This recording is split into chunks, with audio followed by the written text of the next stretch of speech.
So hello and welcome back to Canvas IQ guys. Hope you all doing well in your life. So what we are going to do today. Today's topic is collision theory, which is all depend upon how molecules collide with each other and form new type of bonds. Okay. So we are going to discuss about all portion of collision theory in this lecture of chemical kinetics. So before we are going to start this lecture, I have an important announcement for all of you guys. If you have any doubt with any topic or you want to clear your doubt, you can connect with me by our WhatsApp community. I'll give you the link in the description of our WhatsApp community, so you can directly connect with me there and you can ask me any doubt whichever you want. Okay. One more thing, if you want to learn chemistry in a simple way or want to learn a short trick about any critical topic, so you can follow me on Instagram and my @ is Canvas IQ. I'll give you link on the description. Okay, so let's get back to our topic, collision theory.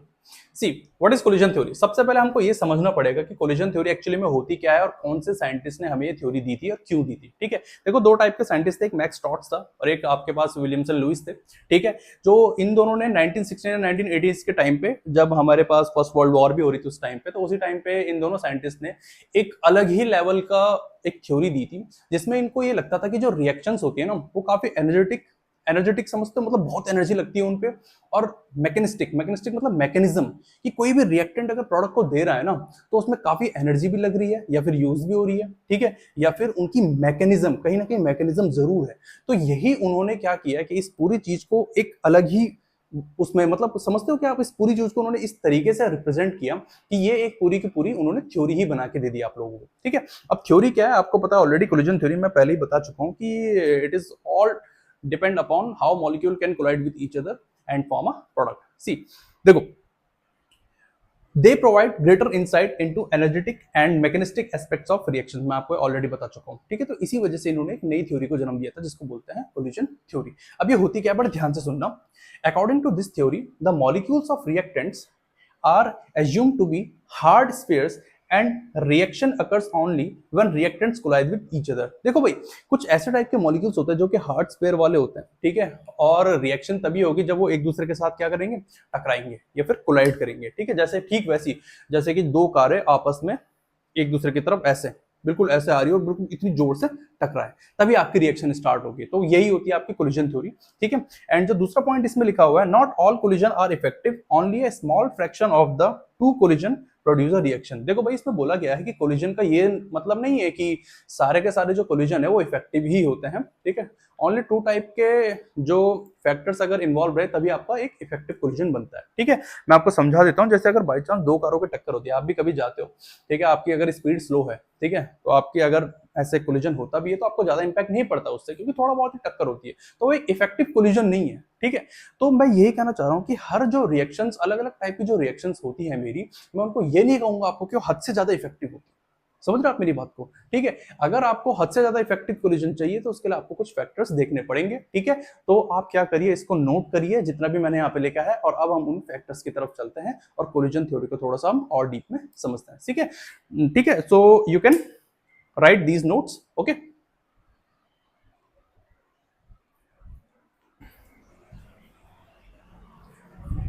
Okay, so अब हम आगे चलते हैं थोड़ा सा guys.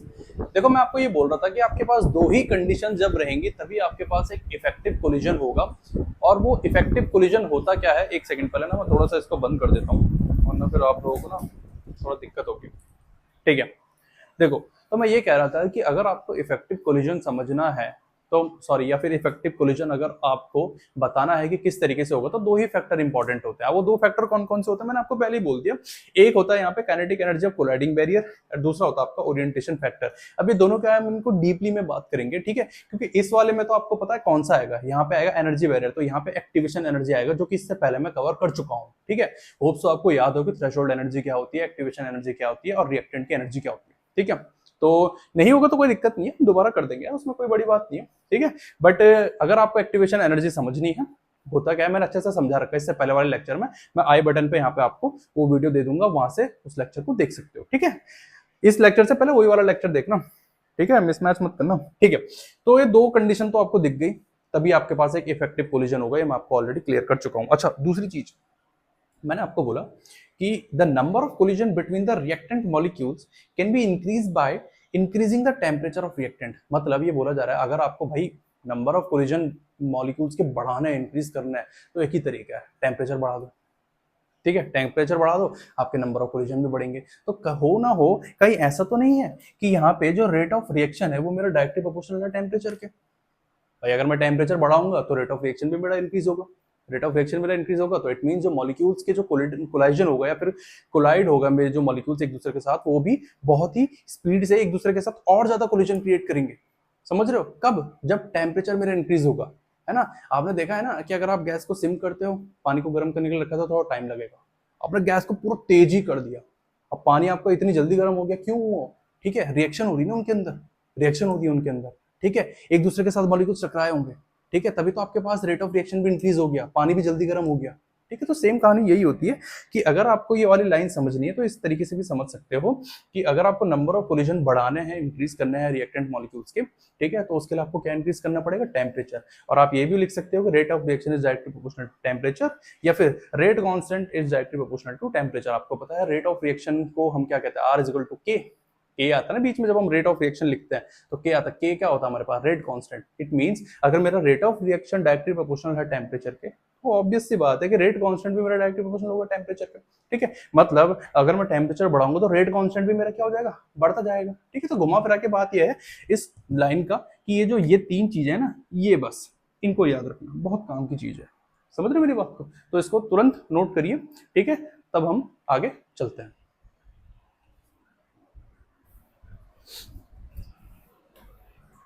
ठीक है, तो अब हम दो फैक्टर्स के बारे में बात करेंगे और उन दो में से पहला फैक्टर मैं यहाँ पे डिस्कस करने वाला हूँ। ठीक है, which is about energy barrier. अभी एनर्जी बैरियर होता क्या है, तो उसके लिए ना पहले हमको थोड़ा सा पीछे चलना पड़ेगा कि एक्टिवेशन एनर्जी का कॉन्सेप्ट से आता है। ठीक है, बट आप सभी को शायद होगा याद या नहीं होगा, कोई दिक्कत नहीं, समझा देते हैं। देखो, एनर्जी बैरियर का पहले मतलब मैं आपको समझा देता हूँ। एनर्जी बैरियर का मतलब होता क्या? देखो, आपके पास जो कोलाइडिंग मॉलिक्यूल्स होते हैं उनकी एक खुद की एनर्जी होती है। ठीक है, और वो एनर्जी या तो फिर थ्रेशोल्ड एनर्जी से ज्यादा होगी या फिर उसके इक्वल की होगी, उसी को हम कहते हैं एनर्जी बैरियर। अभी आपको ऐसे समझ में नहीं आएगा, ग्राफ के थ्रू ही समझ में आएगा। ठीक है, और एक और चीज ध्यान रखना कि हैविंग एक्स्ट्रा और excess energy called activation energy. अगर कोलाइडिंग मॉलिक्यूल्स के पास एक्स्ट्रा एनर्जी आ जाती है या फिर थोड़ा एक्सेस एनर्जी आ जाती है तो उसको हम एक्टिवेशन एनर्जी कहते हैं।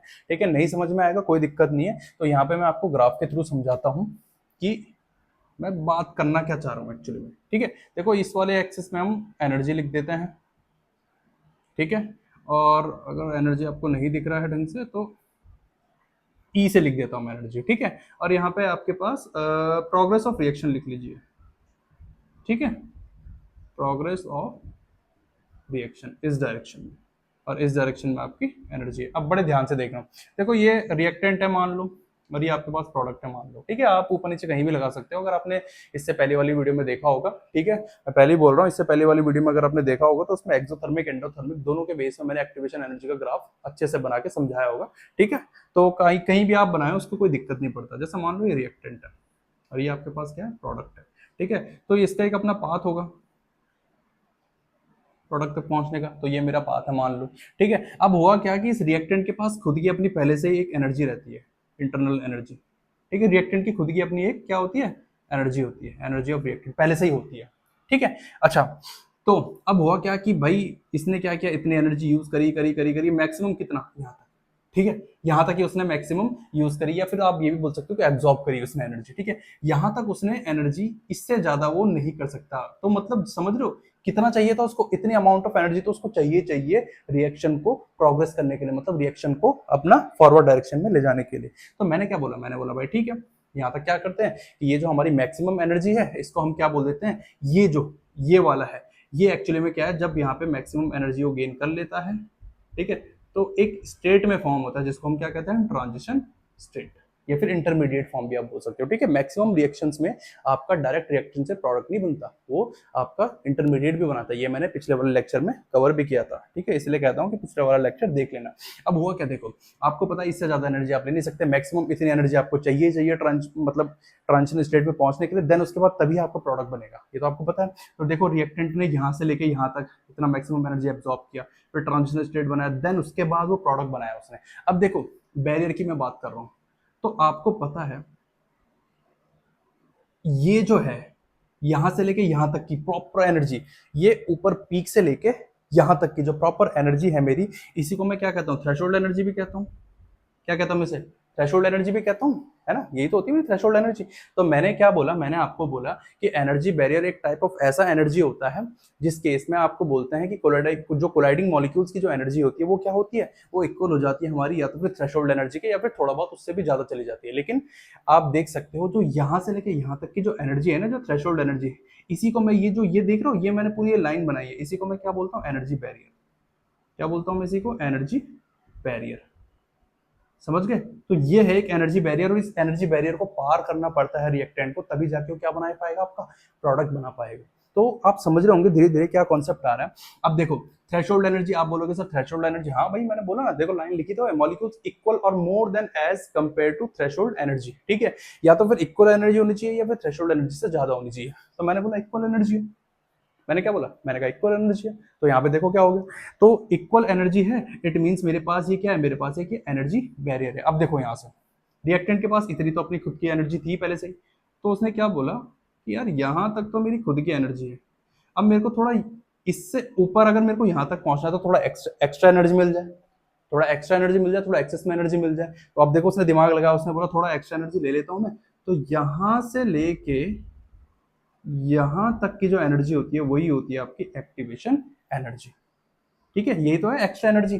किसको चाहिए एक्स्ट्रा एनर्जी, रिएक्टेंट को चाहिए। रिएक्टेंट को भाई देखो ना, इतनी एनर्जी तो यहां से लेके यहां तक की एनर्जी तो उसके पास पहले से ही थी, ठीक है, यहां से लेके यहां तक तो उसके पास पहले से एनर्जी थी। लेकिन उसने बोला अगर थोड़ा सा और एनर्जी मिल जाए ना तो इस पीक तक मैं चल जाऊंगा, और एक बार मैं इस पीक तक चली गया तो मेरे पास प्रोडक्ट अपने आप ही बन जाएगा। तो उसने बोला एक्स्ट्रा एनर्जी ले लेते हैं, इसको हमने क्या बोल दिया, एक्टिवेशन एनर्जी, ठीक है। यही चीज मैंने लास्ट वाले में भी समझाया था। अच्छा, उसके बाद अब आप ये भी सोचोगे कि थ्रेशोल्ड एनर्जी एक्चुअली में होता क्या है, तो थ्रेशोल्ड एनर्जी आपका इक्वल होता है reactant energy plus activation energy, ये भी मैंने लास्ट लेक्चर में बताया था, ठीक है। तो यही होता है बस, और यही आपके पास फैक्टर है। और ये जो प्रोडक्ट वाला केस है, इसमें ध्यान रखना कि यहां से लेके यहां तक, मतलब यहाँ पे जो प्रोडक्ट की एनर्जी है वो रिएक्टेंट की एनर्जी से ज्यादा है, ठीक है। तो अब आप खुद सोच लेना कि किसके लिए होगा, एक्सोथर्मिक के लिए होगा या एंडोथर्मिक के लिए होगा, ठीक है। ऑब्वियसली बात है ये एंडोथर्मिक के लिए होगा, क्यों, क्योंकि देखो इसने एनर्जी क्या करी है, यहां से लेके यहां तक एनर्जी इसने ज्यादा एब्जॉर्ब करी है और रिलीज इसने कम एनर्जी करी है, ठीक है। जब वो रिलीज कम एनर्जी करता है तो ऑब्वियसली बात है प्रोडक्ट की एनर्जी ज्यादा होती है एज कम्पेयर टू रिएक्टेंट, और ये आपका एंडोथर्मिक के लिए भी ग्राफ है, और इसी के थ्रू मैंने आपको एक्टिवेशन एनर्जी भी समझाया है। तो होप सो आप समझ गए होंगे कि बैरियर, एनर्जी बैरियर होता क्या है, ठीक है। मैं फिर से बता देता हूँ, एनर्जी बैरियर क्या होता है, energy have by colliding molecules, colliding molecules के थ्रू या फिर कोलाइडिंग मॉलिक्यूल्स के द्वारा जो एक एनर्जी रखी जाती है अपने पास, ठीक है, या तो फिर इक्वल होगी थ्रेशोल्ड एनर्जी के या फिर उससे ज्यादा होगी, उसी को हम कहते हैं एनर्जी बैरियर। और मैंने आपको बता दिया ये वाला, जो ये वाला बैरियर होता है मेरा, ये वाला पर्टिकुलरली ये, इसी को मैं क्या बोलता हूँ, एनर्जी बैरियर, ठीक है। तो होप सो आपको क्लियर हुआ हो, ठीक है। तो इसको तुरंत नोट डाउन करिए, देन हम आगे चलते हैं। Okay, so guys, now we discuss about what is orientation barrier. Okay, so orientation barrier होता क्या है, पहले आप इसको समझ लो कि मैं आपको पहले भी बता चुका हूं, अगर आपको एक इफेक्टिव कोलिजन क्रिएट करना है तो दो टाइप के फैक्टर्स बहुत जरूरी होते हैं, जिसमें मैंने पहला फैक्टर्स काइनेटिक एनर्जी वाला बताया था, ठीक है, जो एनर्जी बैरियर वाला होता है आपका, ठीक है। और जो दूसरा फैक्टर होता है वो ओरिएंटेशन बैरियर। अब इसमें होता क्या है, इसमें एक्चुअली में क्या होता है, आपकी डायरेक्शन जो होती है ना, एक प्रॉपर डायरेक्शन होनी चाहिए, एक प्रॉपर, ऐसा नहीं होना चाहिए कि भाई अगर आपको एक इफेक्टिव कोलिजन कराना है तो दोनों सेम डायरेक्शन में चल रहे हैं, नहीं, अगर दो कारें सेम डायरेक्शन में चल रही है तो कोलिजन होगा कैसे। आप ये मत सोचना कि मैं बोल रहा हूँ कि एक्सीडेंट होना, वो वाली बात नहीं कर रहा मैं आपसे बस ये कहना चाह रहा हूँ कि इफेक्टिव कोलिजन होना है तो आपको अपोजिट डायरेक्शन चाहिए होगी, एक आपकी तरफ आ रहा होगा, आप भी दूसरे की तरफ जा रहे होंगे, ठीक है, मतलब समझ रहे हो ना, इस तरीके से। तभी आपका एक इफेक्टिव कोलिजन होगा। तो यही ओरिएंटेशन प्रॉपर होना चाहिए, तभी आपके पास बॉन्ड फॉर्मेशन होती है। ठीक है, एक चीज ध्यान रखना यहाँ पे, जैसे मैं बोल रहा हूँ कि colliding molecules should have proper orientation, मतलब डायरेक्शन की मैं बात कर रहा था कि एक दूसरे के अपोजिट में ही आने चाहिए, ऐसा नहीं कि एक साथ चल रहे हो। ठीक है, दूसरा, it will lead to bond formation. ठीक है, मतलब जब ओरिएंटेशन बैरियर आपको एक प्रॉपर ओरिएंटेशन प्रोवाइड करवाता है एक कोलिजन के लिए, तो उससे आपको होगा क्या, पहले तो बॉन्ड फॉर्मेशन होगी, सबसे मेन चीज। दूसरी मेन चीज क्या है कि अगर आप चाहोगे भी ना कि एक इम्प्रॉपर ओरिएंटेशन करके हम देखते हैं क्या होता है, तो कुछ नहीं होगा। अगर आप इम्प्रॉपर ओरिएंटेशन करवाओगे भी ना, फिर भी आपका प्रोडक्ट बनेगा ही नहीं।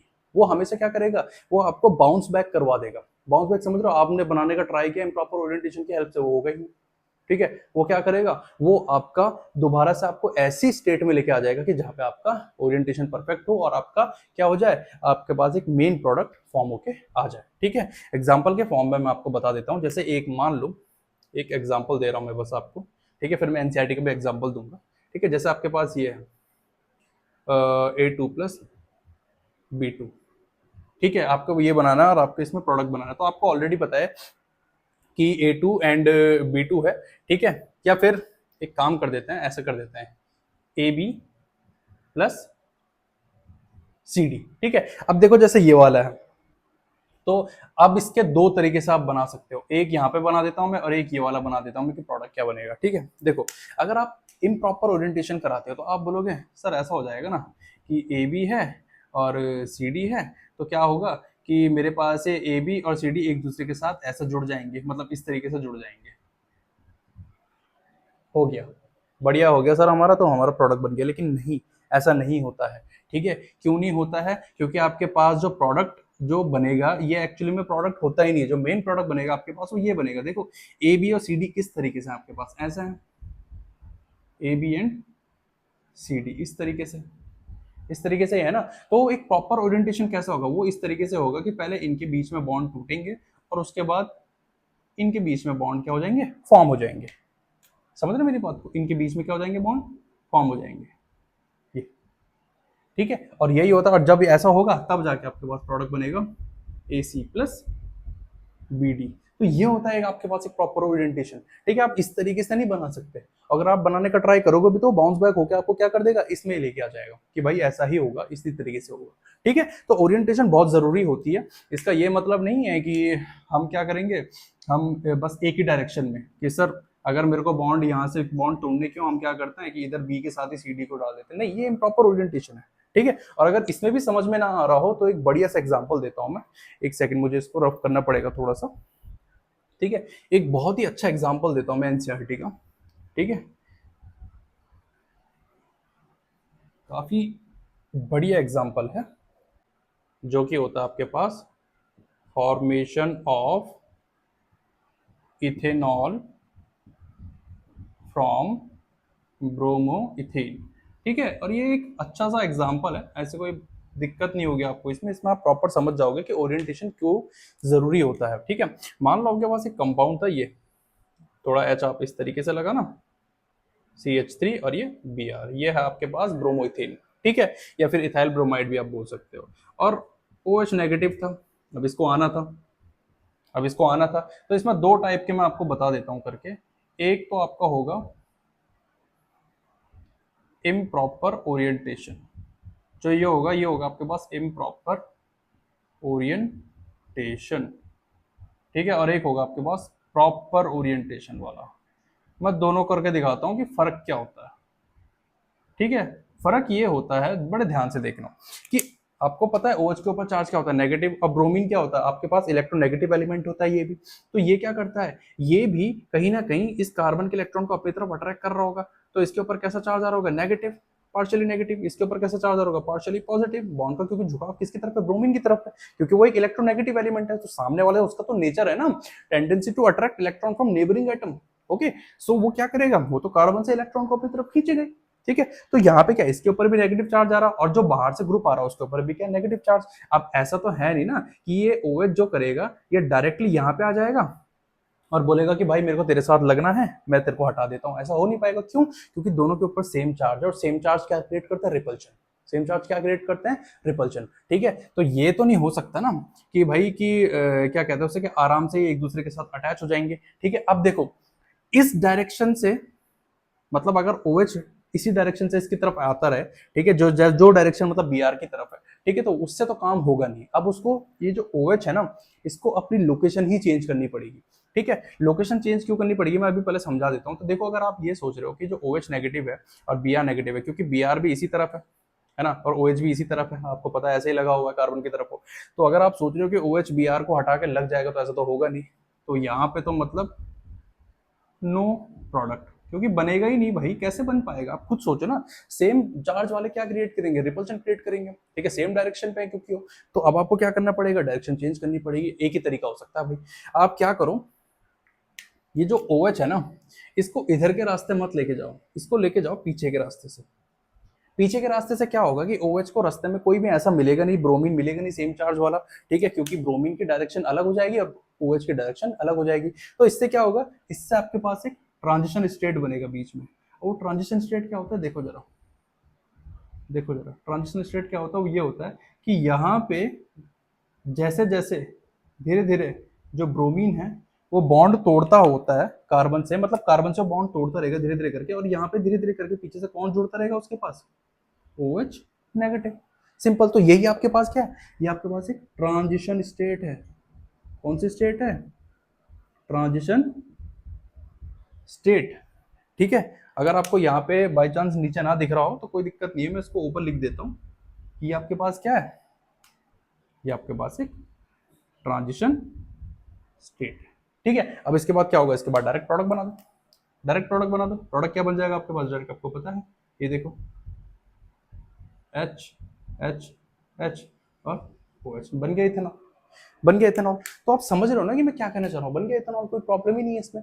तो मैं आपको बस यही कहना चाह रहा हूँ कि ओरिएंटेशन क्यों इतना इंपैक्ट डालता है भाई। अगर आपके पास एक प्रॉपर एनर्जी बैरियर वाला और एक ओरिएंटेशन बैरियर नहीं होगा, ये दो फैक्टर अगर नहीं होंगे, तो आप पे इफेक्टिव कोलिजन कभी होगा ही नहीं। ठीक है, मैं इससे पहले भी बता चुका हूं कि इफेक्टिव कोलिजन होने के लिए आपके पास डायरेक्शन बहुत ज्यादा जरूरी है और एनर्जी बैरियर का होना बहुत ज्यादा जरूरी है। ठीक है, तभी आपके पास एक इफेक्टिव कोलिजन होगा, तभी आपके पास एक प्रोडक्ट बन पाएगा। आपने देखा यहाँ पे अगर मैं ट्राई करता OH को इसी साइड से, इसी डायरेक्शन से लेके जाने की, तो आपके पास ये रिएक्शन कभी होती ही नहीं। ठीक है, ये आपके अभी ये जो वाली रिएक्शन है ना, ये अभी हेलोल्केन हेलोरीन में SN1 SN2 रिएक्शन जो होगी उसमें एक टॉपिक आएगा SN2 रिएक्शन में।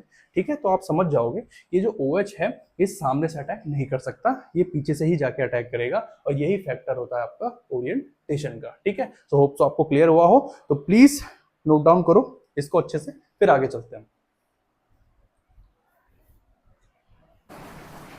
चलिए, तो अब हम दो फैक्टर्स तो ऑलरेडी पढ़ चुके हैं।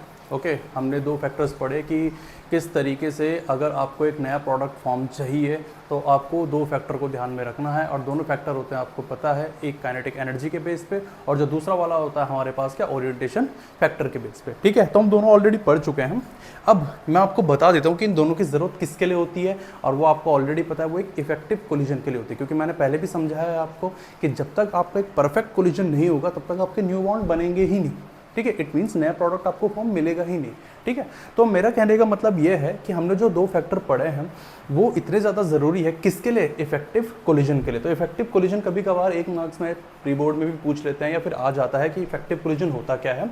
सो सिंपल सी बात है, molecules collide with minimum energy. Minimum energy means threshold energy भी आप उसको बोल सकते हो। Okay, and having proper orientation. भाई जैसे मॉलिक्यूल जिनके पास एक मिनिमम एनर्जी होती है, ठीक है, रिएक्शन को प्रोसीड करने के लिए, एंड उनके पास क्या होता है, एक परफेक्ट ओरिएंटेशन होता है, so that it can break bond. तो इससे क्या होगा, इससे होगा उनके पास कि वो रिएक्टिंग स्पीसीज के बॉन्ड तोड़ के क्या बना सकते हैं, प्रोडक्ट को फॉर्म कर सकते हैं जिसमें न्यू बॉन्ड फॉर्मेशन होंगे। भाई सिंपल सी बात है कि अगर आपको नए बॉन्ड बनाने हैं तो पुराने बॉन्ड तो तोड़ने ही पड़ेंगे, है ना।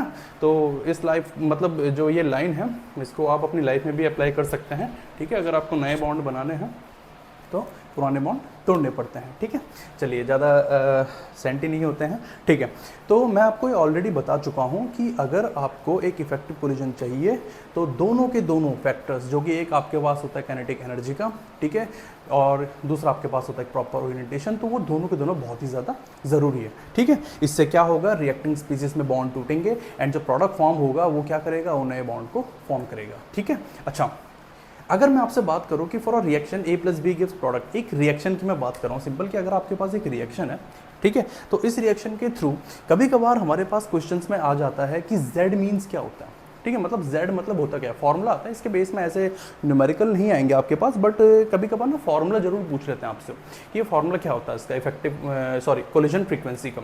तो कोलिजन फ्रीक्वेंसी जिसको हम Z से डिनोट करते हैं, और ये कोलिजन फ्रीक्वेंसी होता क्या है कि जिसमें नंबर ऑफ कोलिजन जो हमारे मॉलिक्यूल्स कोलाइड कर रहे हैं पर second in per unit of volume में। ठीक है, मतलब हर एक सेकंड में, ठीक है, कितने नंबर ऑफ मॉलिक्यूल्स हमारे क्या कर रहे हैं, कोलाइड कर रहे हैं हर एक सेकंड में। ठीक है, और मैंने आपको बोला है इन पर यूनिट ऑफ वॉल्यूम। ठीक है, तो किसके, रिएक्शन मिक्सचर के। तो ये तो एक आपका कोलिजन फ्रीक्वेंसी की एक सिंपल सी डेफिनेशन हो गई।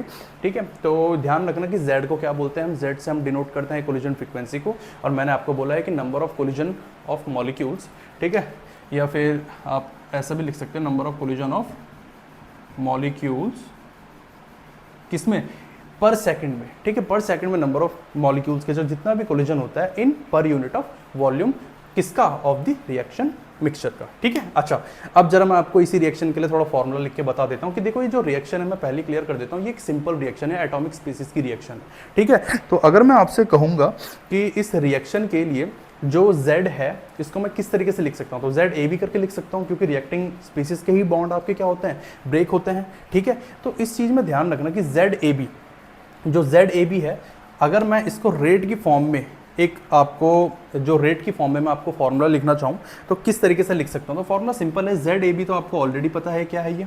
ठीक है, ये आपका है क्या कहते हैं उसे, ये आपका कोलिजन फ्रीक्वेंसी ZAB का है, बट साथ में जो ये टर्म है, ये एक्सपोनेंशियल टर्म है, बहुत ही ज़्यादा इंपॉर्टेंट है, अभी आगे काम आएगी, जो आगे का जो मेरा लास्ट टॉपिक है ना उसमें काम आएगी। ठीक है, और ये जो आपके पास ये जो पूरा एक्सपोनेंशियल टर्म के ऊपर ये वैल्यू लगी हुई है -EA/RT, ये तो आपको ऑलरेडी पता होगा। ये क्या होता है, एक्टिवेशन एनर्जी। R क्या होता है, R आपके पास होता है क्या कहते हैं उसे, गैस कांस्टेंट। ठीक है, T क्या होता है आपके पास, T होता है आपके पास टेम्परेचर।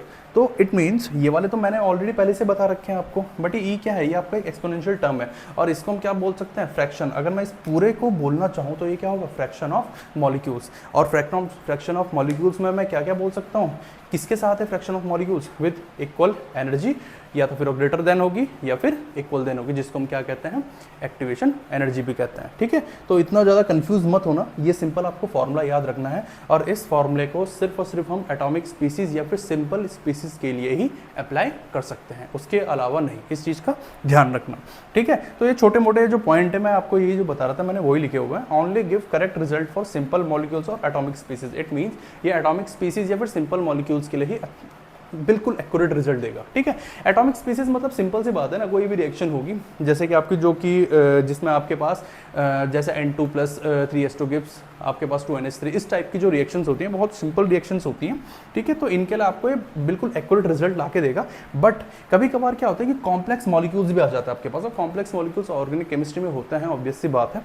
ठीक है, तो उसमें क्या होता है ना कि उसमें जो हमारा ये जो फॉर्मूला होता है, ये वाला जो फॉर्मूला रेट निकालने का जो फॉर्मूला होता है हमारे पास with the help of collision frequency, तो इसमें ध्यान रखना कि थोड़ा सा इस फॉर्मूले में हम लिटिल बिट क्या करेंगे, थोड़ा सा चेंज करेंगे। ठीक है, ज़्यादा चेंज नहीं, थोड़ा बहुत चेंज करेंगे ताकि आपको फॉर्मूला भी याद रहे, ताकि आप चाहे सिग्निफिकेंट क्या कहते हैं उसे, चाहे आप कॉम्प्लेक्स मॉलिक्यूल के लिए सिग्निफिकेंट डेविएशन का फॉर्म लिखना चाहो, या फिर चाहे आप क्या करना चाहो, सिंपल मॉलिक्यूल्स के लिए एटॉमिक स्पीसीज के लिए फॉर्मूला लिखना चाहो रेट का with the help of collision frequency, तो आपको दोनों के दोनों फॉर्मूले याद रहे। ठीक है, तो अभी फिलहाल आप क्या करिए, होप सो आपको क्लियर समझ में आया होगा, तो आप इसको पहले नोट करिए, फिर मैं आपको साथ ही में इसका जो दूसरा जो फॉर्मूला हम यूज़ कर सकते हैं, क्योंकि उसमें ना एक्चुअली में हमारे पास एक टर्म आ जाता है, बस एक फैक्टर आ जाता है जिसको हम प्रोबेबिलिटी फैक्टर भी बोलते हैं, ठीक है, क्योंकि कॉम्प्लेक्स रिएक्शन होती है तो हमको वो यहाँ पे पुट करना बहुत ही ज़्यादा ज़रूरी होता है, ठीक है। तो मैं उसका भी फॉर्मूला लिख लूँगा, ये बस याद करने की चीज़ है,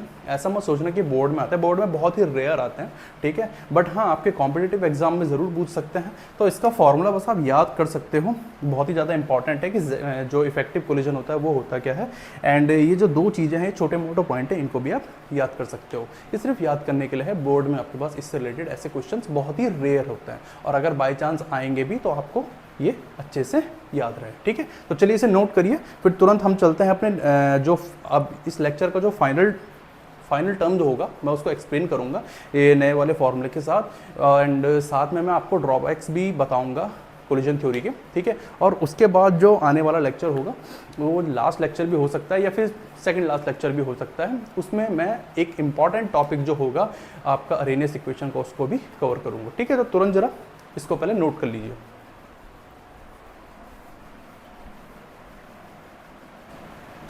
चलिए तो अब थोड़ा सा इस जो न्यू फार्मूले में जिसमें मैंने थोड़ा इफेक्टिव कोलिजन के फार्मूले में चेंजेस किया हुआ इसको समझ लेते हैं।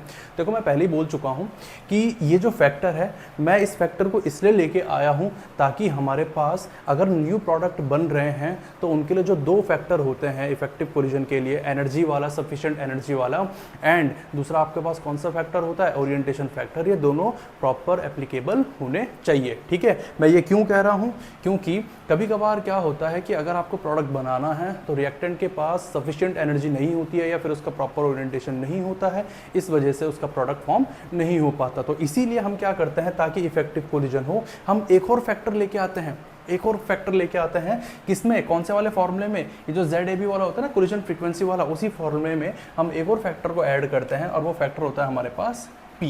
तो रेट अगर मेरे को निकालना होगा तो ये जो P होता है मेरा, इसको मैं प्रोबेबिलिटी फैक्टर या फिर स्टेरिक फैक्टर के नाम से भी कहता हूँ। ये फैक्टर इतना ज़्यादा इंपॉर्टेंट होता है कि अगर आप इस फैक्टर का यूज़ करते हो तो आपके पास जो एक प्रॉपर ओरिएंटेशन और एक जो सफिशिएंट एनर्जी होती है उसके साथ दोनों के दोनों मिल जाए तो आपके पास क्या हो जाएगा, एक प्रॉपर इफेक्टिव कोलिजन होगा, ठीक है। अगर नहीं समझ में आ रहा है तो मैं एक एग्जांपल देता हूँ कि जैसे दो स्टिक्स है, ठीक है, आप उन दोनों को ऐसे मतलब एक दूसरे की तरफ अगर फेंकोगे तो रैंडमली जुड़ तो नहीं जाएगी ना। अगर उनको जोड़ना है उन दो स्टिक्स को तो आपको प्रॉपर क्या चाहिए, एक सफिशिएंट एनर्जी चाहिए, देन दूसरी चीज़ आपको राइट एंगल चाहिए कि कौन से एंगल पे। आप ऐसा तो नहीं है कि आप देखो इस साइड से देखो, ऐसा तो नहीं है कि आप इधर से ऐसे में उनको कोलाइड करवाओगे, नहीं, आपको एक प्रॉपर एंगल चाहिए कि ताकि दोनों टकराए, ठीक है। आपको क्या चाहिए, आपको एक प्रॉपर एंगल भी चाहिए, आपको एक प्रॉपर ओरिएंटेशन भी चाहिए कि भाई बिल्कुल अपोजिट ही होनी चाहिए, ठीक है, और एक बिल्कुल सफिशिएंट एनर्जी कि इतनी एनर्जी से मेरे दोनों के दोनों कोलाइड करने चाहिए, तभी तो जाके वो क्या होंगे, टकरा पाएंगे वो। समझ रहे हो मेरी बात को। तो इसलिए हम इस फैक्टर को लेके आते हैं, P वाले फैक्टर को, ठीक है। तो तभी हमारे पास एक इफेक्टिव कोलिजन होता है। और जैसा कि मैंने आपको ऑलरेडी बोला है कि मैं ड्रॉबैक्स जो था, वैसे मैं ड्रॉबैक्स लिखवा नहीं रहा था, बट फिर भी कोई बात नहीं, ड्रॉबैक्स लिख लेते हैं, कभी कभार आ जाते हैं, ठीक है। और ये जो स्टेरिक फैक्टर और जो प्रोबेबिलिटी फैक्टर है, देखो इसके चांसेस तो नहीं है बोर्ड में आने के, बट फिर भी पढ़ लेना, उसमें कोई बुरी बात नहीं है, कॉम्पिटिटिव एग्जाम में भी आपको हेल्प मिलेगी, ठीक है। और जितना एक्स्ट्रा पढ़ोगे उतना सही रहता है यार, समझ रहे हो, ठीक है। तो अगर मैं आपसे बोलूँ ड्रॉबैक्स की मैं बात करूँ तो ये ओनली गैस फेज की जो मॉलिक्यूल्स होती है उसी के लिए एप्लीकेबल होती है, उनके अलावा और किसी के लिए भी एप्लीकेबल नहीं होती है। कौन सी, कोलिजन थ्योरी की मैं बात कर रहा हूँ। दूसरा चीज़ क्या है कि जो कोलिजन थ्योरी होती है ना, ये हर टाइप के एटम्स को हार्ड स्फीयर मान लेती है, कि वो एक्चुअली में क्या है, वो सारे के सारे जितने भी एटम्स हो क्या है, हार्ड स्फीयर है, ठीक है। जिससे क्या होता है कि जो एटम्स का एक्चुअल शेप एंड ज्योमेट्री होती है ना, तो ये थ्योरी इसको क्या कर देती है, इग्नोर कर देती है। ये सभी को मानती है। जैसे अगर शेप्स एंड ज्योमेट्री अपनी 11th क्लास में पढ़ा होगा, किसी का टेट्राहेड्रल एंगल होता है या फिर टेट्राहेड्रल शेप ज्योमेट्री इस टाइप का, ठीक है, या फिर ऑक्टाहेड्रल। तो ये लोग क्या करती है, जो कोलिजन थ्योरी है हमारी, ये शेप्स एंड मॉलिक्यूल्स को या फिर शेप्स एंड ज्योमेट्री को, सॉरी मॉलिक्यूल्स मैंने बोला, ठीक है, शेप्स एंड ज्योमेट्री को क्या कर देती है, ये इग्नोर कर देती है। क्यों? क्योंकि ये थोड़ी सभी एटॉमिक जितने भी है आपके पास, ये जितने भी मॉलिक्यूल्स होते हैं या फिर जितने भी, मतलब मैं मॉलिक्यूल्स की बात कर रहा हूँ, उन सबको क्या मानती है, हार्ड स्फीयर मानती है। तो ये जो वाला पॉइंट है, ये हार्ड स्फीयर मानती है, और हार्ड स्फीयर मानने की वजह से क्या कर देती है, इग्नोर कर देती है हमारे पास एक्चुअल शेप एंड स्ट्रक्चर, ठीक है। तो ये दो छोटे छोटे आपके पास ड्रॉबैक्स है, और अगर आपको ये वाला याद नहीं करना है तो कोई इश्यू नहीं है। ये देखो कितना सिंपल है कि जो कैलकुलेटेड रेट होता है वो कभी भी आपका इक्वल नहीं आएगा इस थ्योरी के अकॉर्डिंग एक्सपेरिमेंटल रेट के, ठीक है। तो ये इसका ड्रॉबैक है। एक्सपेरिमेंटल रेट आपको ऑलरेडी पता होता है कि जिसके हमारे पास वैल्यू एक्सपेरिमेंट करके आती है, आप कैलकुलेटेड जो आप करते हो, ठीक है, थ्योरेटिकल भी बोलते हैं उसे, ठीक है।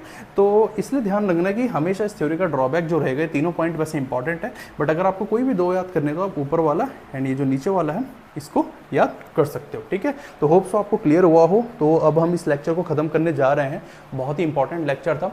और अब जो हम इसके बाद वाले लेक्चर में पढ़ेंगे वो होगा हमारे पास अरेनियस इक्वेशन, ठीक है। तो हम उसको बहुत ही अच्छे से कवर करेंगे। पहले मैं अरेनियस इक्वेशन का आपको, अगर मेरे को डेरिवेशन करानी होगी तो मैं डेरिवेशन भी करवा दूंगा, देन उसके बाद उसके कुछ क्वेश्चंस या न्यूमेरिकल भी मैं करवा दूंगा। सो आज के लेक्चर को अब हम यहीं पे ख़त्म करते हैं। और जाने से पहले मैं एक छोटा सा अनाउंसमेंट दोबारा से करना चाहूँगा और एक रिक्वेस्ट है कि ज़्यादा से ज़्यादा कमेंट किया करें, ठीक है। ज़्यादा से ज़्यादा आप इस वीडियो को देखो, क्योंकि अब बोर्ड्स आने ही वाले हैं, ठीक है। तो जितना ज़्यादा इन वीडियो को देखोगे उतना ज़्यादा आपको हेल्प मिलेगी। एंड प्रॉपर स्टार्टिंग से देखो, आपको ऐसा कोई टॉपिक नहीं है जो समझ में ना आए, ठीक है। मैं बहुत ही ज़्यादा बेसिक से समझाता हूँ, तो प्लीज़ इस वीडियो को ज़्यादा से ज़्यादा देखो। और एक छोटा सा अनाउंसमेंट मैं आपको फिर से वही दोहराना चाहूँगा जो मैंने स्टार्टिंग के वीडियो में दोहराया था, ठीक है। रिपीट करना चाहूँगा मैं उसको, और वो है कि if you want to learn chemistry in a simple way और want to learn a short trick of chemistry critical topic, okay, so you can follow me on Instagram. My @ is CamVersIQ. And if you want to clear me your doubts with personally, okay, so you can also connect with me by my WhatsApp community link, okay. So I'll give you the link in the description. So please share this video as much as you can and subscribe to this channel, okay. So तब तक के लिए okay, goodbye, see you, Tata.